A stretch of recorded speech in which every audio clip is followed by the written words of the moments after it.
Arestado ng kaugmakap sa Pili Camarines Sur ang rank number 3 Municipal Most Wanted dahil sa rent tangay modus. Kinilala ang suspect na si alias Bicoy, 36 na taong gulang. Wala nang kawala sa kaugmakap sa konsideradong rank number 3 Municipal Most Wanted dahil sa rent tangay. Ang modus ng suspect na si alias Bicoy, magrerenta ng sasakyan at hindi na ibabalik.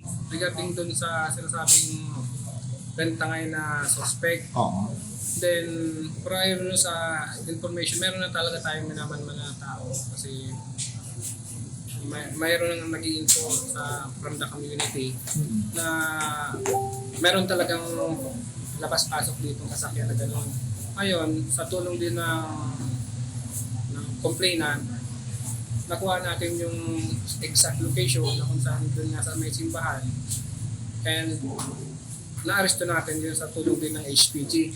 Sabi ng suspect, aminado siya sa modus ngunit isang malaking tao umano ang nasa likod ng napasukan niyang rentangay scheme. Na sangkot na naman ako sa isang rentangay group.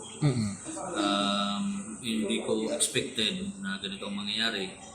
Akala bunga ng pangangailangan, may mga nilalakad kasi kami na importanteng halaga, importanteng trust fund. Ngayon, yung kita dito, yun ang gagamitin para doon sa trust fund.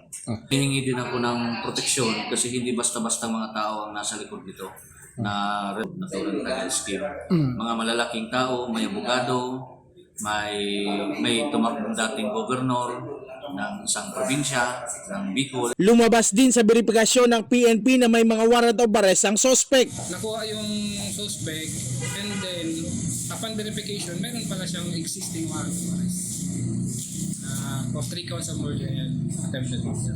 120,000 pesos ang inirekomendang piyansa sa bawat counts ng kasong kinakaharap ng suspect na sa ngayon ay nasa kustodiya na ng PNP Pili. Jan Amador, CSN.